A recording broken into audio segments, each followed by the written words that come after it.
आज हम बात करने वाले हैं गुणोत्तर श्रेणी के विषय में। क्या होता है गुणोत्तर श्रेणी? वह श्रेणी जिसमें देखिए श्रेणी पहचानने के लिए अगर हम बताएं आप लोगों को तो सबसे पहले देखिए कि क्या निकालते हैं। जैसे समांतर श्रेणी में हमने क्या निकाला था? डिफरेंस। इसमें क्या हो रहा था? रेशियो निकालते हैं, अनुपात। यदि अनुपात क्या है? सेम है, मतलब द्वितीय पद और प्रथम पद का अनुपात सेम है, तथा तृतीय पद और द्वितीय पद का अनुपात सेम है, और चौथे पद तृतीय पद का अनुपात सेम है, मतलब उसके आगे वाले से पहले वाले पद का अनुपात रेशियो क्या है? बराबर है। कॉमन रेशियो अगर है तो हम वहाँ पर कहते हैं गुणोत्तर श्रेणी है।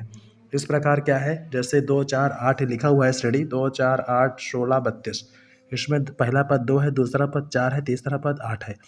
तो अगर हमें पहले रेशियो निकालना होगा तो 4/2 करेंगे, 2 आया, और 8/4 तीसरा पद और दूसरा पद का अनुपात भी 2 आया। इसी प्रकार चौथा पद तीसरा पद का अनुपात भी 2 आएगा। अगर इनका रेशियो सेम है तो वहाँ पर होगी कि गुणोत्तर श्रेणी होती है। ये इस प्रकार पहचानना आप लोगों को आ गया होगा कि अनुपात सेम होगा तो वहाँ पर क्या हो जाता है? गुणोत्तर श्रेणी होती है। पहला पद ए होता है, दूसरा ए आर, तीसरा ए आर स्क्वायर, चौथा पद ए आर क्यूब, पाँचवा पद ए आर 4। इसी प्रकार निकलता चला आता है। इसका फार्मूला क्योंकि होता है गुणोत्तर श्रेणी का nवां पद टी एन या ए एन बराबर ए आर के पावर n-1। इसमें से हम निकालेंगे, अगर मान लो पाँचवा पद निकालना है तो ए आर के पावर n का मान 5 है तो 5 - 1 4 आ जाएगा। पाँचवा पद का मान कितना है? ए आर के पावर 4। इसी प्रकार हम कोई भी मान निकालेंगे n की जगह रख देंगे, क्योंकि nवां पद का फार्मूला होता है ए आर के पावर n-1। ये हो गया क्या? किसी गुणोत्तर श्रेणी का nवां पद ए आर के पावर n-1। अब गुणोत्तर श्रेणी में n पदों का योग ज्ञात करना है। दो शर्तें होती हैं। अगर हम रेफरेंस निकालते हैं रेशियो तो 1 से कम आता है आर का मान, तो फार्मूला लगाएंगे ये वाला। ए प्रथम पद होता है, आर तो पता है ही है, रेशियो हुआ, एन होती है पदों की संख्या। तो S N sum of nth term, N पदों का योग होता है ए 1 - आर के पावर n/1 - आर, जब आर का मान 1 से छोटा हो। दूसरी शर्त, अगर आर का मान 1 से बड़ा आया है तो हमें फार्मूला ये लगाएंगे, एस एन बराबर ए आर के पावर n-1/r-1। ये हो जाते हैं दोनों क्या? n पदों तक के योगफल के फार्मूले दोनों। अगर r का मान 1 से कम है तो ये फार्मूला यूज करेंगे, r का मान 1 से अधिक है तो ये फार्मूला यूज करेंगे। इस प्रकार दोनों फार्मूले हम यूज करते हैं। अब ये तो पता है, ये प्रथम पद होता है। जैसे इसमें 2 4 6 8 लिखा था तो ये ए हुआ। क्या हुआ? ये ए।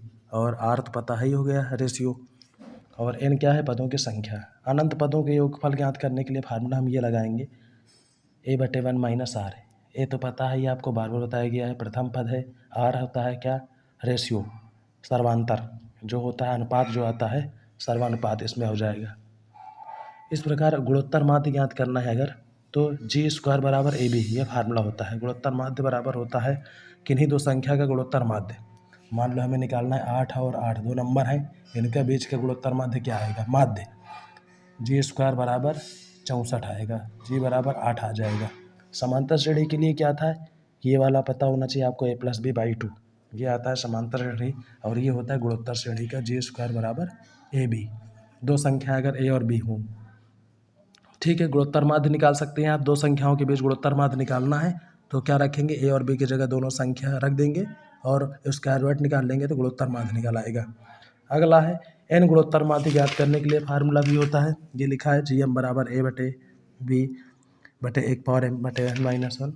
मेन फार्मूला यही होगा बेस्ट। अब आगे हम थोड़ा सा चलते हैं सवाल में। मान लीजिए एक क्वेश्चन है 1√3 का 8वां पद क्या होगा? तो प्रथम पद क्या है? 1। वो सर्वानुपात निकालना है, आर का मान, रेशियो निकालना है, तो द्वितीय पद बटे प्रथम पद। √3 है द्वितीय पद, प्रथम पद 1 है, तो हो गया √3 आ गया। अगर हम आगे भी निकालते, इसमें भी तो वही सेम आता है, 3/√3 निकालते, 3 को कह सकते √3 × √3 बटे √3 का आंसर हुआ √3 आ गया। तो √3 क्या हुआ? हमारा रेशियो आ गया इनके बीच में। अब हमारा 8वां पद का फार्मूला क्या हुआ? ए आर के पावर 7, क्योंकि nवां पद का फार्मूला क्या होता है? ए आर के पावर n-1। 7वां पद का क्या हो जाएगा? ए आर के पावर n की जगह कितना रखेंगे? 7 - 1, ए आर के पावर 6। आगे 8वां पद है तो ए आर के पावर 7 आ जाएगा, 8 - 1 7। ए की जगह वैल्यू लिख दिया, √3 का 7 बार गुणा कराएंगे तो आ जाएगा इतना आंसर। nवां पद ए आर के पावर n-1, ए आर के पावर n तो पता ही नहीं है इस वाले में, तो n की जगह n ही रख दिया हमने, सॉल्व कर लिया। इस प्रकार ये क्वेश्चन हो गए। योग ज्ञात करना है तब भी फार्मूला हम लगाएंगे, क्यों? आर निकाल लिया। देखते हैं इसमें एक प्रथम पद 1 है, आर निकाल लिया -2/1 द्वितीय पद बटे प्रथम पद। n की जगह कितने 10 पदों तक का निकालना है, तो n का मान 10 हो गया।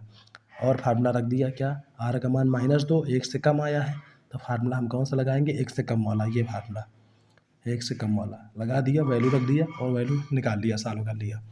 इस प्रकार हमें निकाल लेते हैं। अनंत पदों तक का निकालना है तो a/1 - r, ये सिंपल सा है, a/1 - r। ठीक है, ये क्वेश्चन हो गया।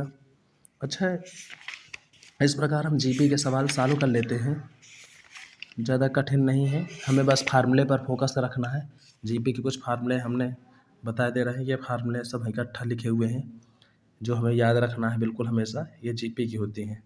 ठीक है, तो अब हम इस वीडियो में बस इतना ही बात किए हुए हैं, इसको डिटेल से आप पढ़िए, इसमें फार्मूले बस याद करना है कुछ मेन, इस प्रकार पूरा हम लगा सकते हैं। ठीक है, धन्यवाद गाइस।